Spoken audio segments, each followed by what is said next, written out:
Auburn almost did it a year ago. Can they upset the Georgia Bulldogs?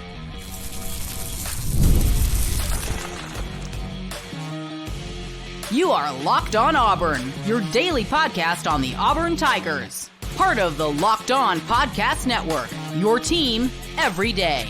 Yes, welcome on into Locked On Auburn, your daily Auburn Tigers podcast. I'm your host, Zach Blackerby, and thank you so much for making Locked On Auburn your first listen every single day. It's a War Rapport Wednesday. Mike G of the War Rapport hanging out with us as always. We're going to talk about your guy, Malcolm Simmons. We need more Malcolm Simmons moving forward. But Auburn heads to Athens, first time leaving Jordan-Hare Stadium this year. They almost upset Georgia a year ago. Of course, that game was at home. Do they have a shot, Mike G? Do they have a shot in Athens on Saturday? No. But look, I'm not sure that Auburn's season is about taking down the Georgias of the world. Like, the messaging has to shift here. Like, they've got to go up to Athens, Zach, and they've got to find a way to be competitive. And I think they have to get their freshmen involved. They have to show the future of Auburn football that, this is going to be about them. John Coleman went on national TV and he talked right before myself and Nathan King on the Fine Show last Friday. And he talked about, what he inherited, what our guy Hugh Freeze inherited. And he talked about time. We need time. We need time. We need time. Now, nobody expected Auburn to win a national title this year, but I think certainly you wanted to see progress towards goals. Well, one of those progress goals is becoming competitive on the road versus your major rivals. Auburn has not won a game in Athens since 2005. It would be cool if Auburn could go up there, and they haven't been particularly close, Zach. Yeah. These games haven't been close. You're right. But what if Auburn walked into Tuscaloosa, you get last week's Payton Thorne versus Georgia? You might actually be able to keep that interesting going into the fourth quarter. And I think that bolsters the idea that Hugh Freeze is selling to everybody that we're close. Yeah, I agree with that. I agree that. We've talked about the line. Auburn's a 24.5-point dog at the time of us recording this. And it's I don't think Auburn loses by 24 points. I don't think Auburn's going to win, but I don't think it's going to be this butt whooping that a lot of people think it is. The defense is better than that. Look, you've in your 3 losses, all to Power 5 opponents, you've held every single one of them under 350 yards of total offense. In today's college football, that number is ridiculous. Now, they maybe they could do a better job of forcing more turnovers, but if you're going to stay in this game, I think that's what it's got to be about. Go up there, see if you can turn Carson Beck over. Now, I'm not saying Auburn's defense is Alabama's defense, but look, they turned Carson Beck over. Alabama did 3 times and a half. Yeah, right. He probably had the worst half I've ever seen him play in that game. Now, incredible comeback. As a matter of fact, I don't know, that was my national championship game. Well, no, because Alabama won, but there were some vulnerabilities there to exploit, and I think Auburn has a defensive coordinator and they have the scheme. And if these guys can make plays, that's how you keep this close. Give this offense a short field in Athens, and hopefully they can steal a few touchdowns. Realistically, the true answer is somewhere in the middle. But there's 2 narratives that folks have in response to Georgia losing in Tuscaloosa. One is Georgia's vulnerable. They're down. They haven't lost a regular season game in forever, it seems like. How do they respond?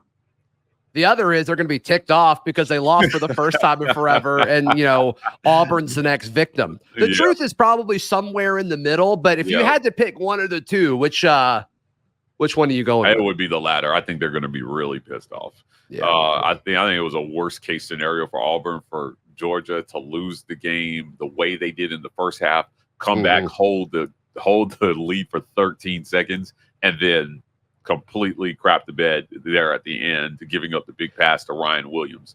But look, that fourth quarter was just amazing. Yeah, just pure entertainment. Man, it was max cinema. People are saying the game was incredible, and I disagree because most people turn the game off at halftime. Like, I had to go. Truly incredible games, you don't ever turn them off. But the fourth quarter was, oh my goodness, it was incredible. Zach, I had to go back and tell my dad. I was like, Dad, are you watching this? He was like, I turned it off. They were getting blown out. I said, check again. Right. And they were up, obviously, when he turned it back on. Right. But look, for Auburn, just want to reiterate to our listeners, this game has to be about moving the needle the right direction. And look, Payton Thorne said this in his post game. He said, I'm tired of silver linings. And of course he is. He's in his last season of college football. He's tired of going out and talking about moral victories. But I'm not sure that you have much left in this season if you're Auburn looking at the schedule. You got you have the hardest October slate in the country, probably, all on the road. And it's tougher than we originally thought because Kentucky. Yeah. And you got a bye week in there, maybe to give you some time to recoup after Georgia. But Auburn has to. I think Missouri is gettable. I think it's. And we're going to learn a lot about Missouri this weekend. With them playing Texas A&M. Texas A&M's favored in that game right now. They are. Yeah, I think Missouri is a gettable game for Auburn. I'm not sure Columbia is a daunting road task. Sure. Anywhere on the road in the SEC is tough. Is it the hardest? I'm not sure that it is. You can say the same about Lexington too. Yeah, right. Yeah, like you can go up there and get that. You can go up there and get that game. I mean, best case scenario, you get Missouri and Kentucky, and then suddenly the outlook for your season has changed completely. You look at Vandy, you look at ULM, and then hey, if you can beat Texas A&M, then like your season's saved. But that's just wishful thinking at this point. That's a lot. Yeah. Yeah. So Hugh Freeze has to try to move this show, reinforce the message that you've been sending people that it's working. The scores of these games are statistically anomalous. And what I mean by that is if you took out the score and I just showed you the stat sheet, you'd swore Auburn won at least 2 of those 3 games. Mm-hmm. Now, the turnovers would stand out. However, you only had 1 turnover. It was just the most untimely one for Payton Thorne against Oklahoma. Now, mind you, they played with like out half their offense, but still, you went in there and you kept the Power 5 team under 300 yards, 291 yards of total offense, Zach. Come on, man. Any defense is capable of doing what these guys have done versus 3 Power 5 opponents, I think has a chance to give you a chance to win a game if you can get your offense going. What they need to do is they need to win that turnover battle on the opponent's side of the field. Give Payton Thorne a short field to work with, and your damn kicker has to make kicks. Yeah.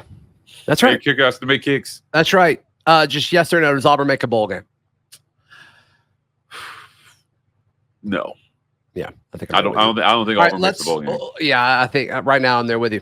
Right now, if you win one of those road games, it does make it more interesting. Yeah, we can change the conversation about but ULM, right now, Vandy, Texas A&M. Yeah, that's right. That's right. Because if you all of a sudden, if you win at Missouri or at Kentucky, I do think it's on the table because that A&M game then means so much. Oh, dude, it comes down assuming to that, you beat Vandy and ULM. For sure. All right, let's talk about your guy. He got just 7 snaps on offense, but oh my goodness, it seemed like he played the entire game. That's coming up right here on Locked On Auburn. Mike G, can you imagine buying tickets anywhere than with our friends at Game Time on the free Game Time app? I can't. I can't either. I've never done it, actually.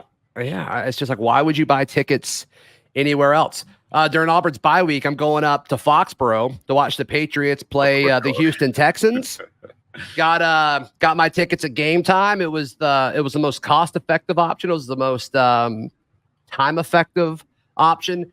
Head over to Game Time. You can take the guesswork out of buying tickets. Download the Game Time app, create an account, and use code LOCKEDONCollege for $20 off your first purchase. Terms apply. Again, create an account and redeem code LOCKEDONCollege for $20 off. Download Game Time today. What time is it? It's game time. Today's show is also brought to you by our friends at FanDuel. We said it a second ago. Auburn plus 24.5 on FanDuel right now. I've got my mouse hovered over it for an hour every day. I'm really, really thinking about it. Is that where you would go if you had to pick? I would pick Auburn to cover, yes. Yeah, I think I'm there with you. Hey, and if you agree, head over to FanDuel right now. You can get started with $200 in bonus bets guaranteed when you place your first $5 bet. That's over at FanDuel.com. Mike G of the War Rapport hanging out with us. The everydayers know him. The everydayers love him. Malcolm Simmons is a guy that you have been high on since he got on campus. Yeah. And I've admitted it a few times on shows this week. This is the guy I was most wrong about in fall camp. It's like, sure, I agree that he's talented. I agree that he's explosive. We'll see him eventually. We're not going to see him this year. I was wrong. I was wrong. This is a guy that Freeze talked about in the past where, he's got a section of the play card where like he feels comfortable with those plays. They've got to figure out a way to make him more like available for the rest of the offense. Just 7 snaps on offense, but was extremely dynamic. They need more Malcolm Simmons. They do. On the season, he has 14 receptions. He's averaging 15.3 yards per reception. This guy's a walking first down. Yeah. He can run almost every route. Think about it. He can catch the ball over the middle. He can catch screens. He can go deep for you. He can run post. Malcolm Simmons gives you so much flexibility. Now, the issue with getting him on the field, Free said, has been lack of in-depth system knowledge. Like he's, he goes 200 miles an hour, but sometimes it's doing the wrong thing or running the wrong route. Right. I think Hugh Freeze should spend some time bringing Malcolm Simmons along and developing him as a threat or figuring out what things he can do well and leaning into those things. You desperately need big plays to continue. Auburn has not struggled for big plays. As a matter of fact, I think they're top 5 in the country as we speak in explosive plays.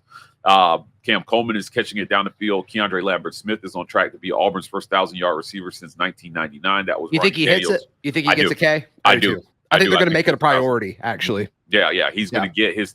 He's too dynamic with the ball in his hands. But you have, and for the first time in a long time, Auburn has like 3 or 4 really legitimate deep threats. Yeah. Perry Thompson can go down the field and get the ball. Obviously, we've seen Cam Coleman do it. KeAndre Lambert-Smith is doing it, and then Malcolm Simmons, which a lot of people regulated as a slot guy. And I don't blame you preseason because you're thinking, as a freshman, is he really going to come in and start over Robert Lewis and Sam Jackson, these guys who are more experienced at the slot? Well, sometimes talent supersedes experience, and this was one nobody saw coming. Like, this kid should have been. I mean, he should have been a 5-star. Right? Like, he's got 5-star talent. And if you're free, you need more of that. Last week, Payton Thorne was 6 of 7 on passes of 20 or more yards down the field. Wow. 6 of 7, Zach. Mike, how did we lose, man? How did we lose that freaking game? I know. And so your kicker didn't make kicks. That's how. And Malcolm we didn't Simmons score on the goal line, and we threw a pick. I mean, sure. It's crazy. Yeah. It's unbelievable to me. Going back to it, we're talking about Malcolm Simmons. He sets you up there. He sets you up. Yeah. He sets you up to be able to score more. He's the guy that gets you in field goal position when there's no shot. I did, switching gears here a little bit, Zach. I asked Ike, I said, how does Alex McPherson get his job back? And Saturday is how he gets his job back. Now, he's been cleared from what I understand to play. And we'll see if they pull him out after. My heart hurts for Towns. But my brother in Christ, you got to make kicks. You got one job. Well, Towns will also get another chance, too, just with, like, how their eligibility is stacked. Like, sure. There's room for both of them. Yeah, for him to recover. Yeah, I mean, that was as about as bad as a day as you could have had. On the first miss, I mean, he missed the same field goal twice. He got a reprieve on a penalty and went out there and missed it again. Yeah, I mean, how rarely do you see a guy miss one and they get the benefit of a penalty and then miss it again?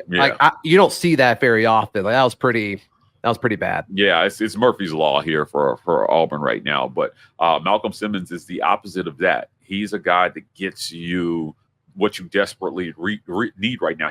He helps you close the talent gap on other teams. He gives you explosive plays. How many snaps do you think he needs on offense every game moving forward?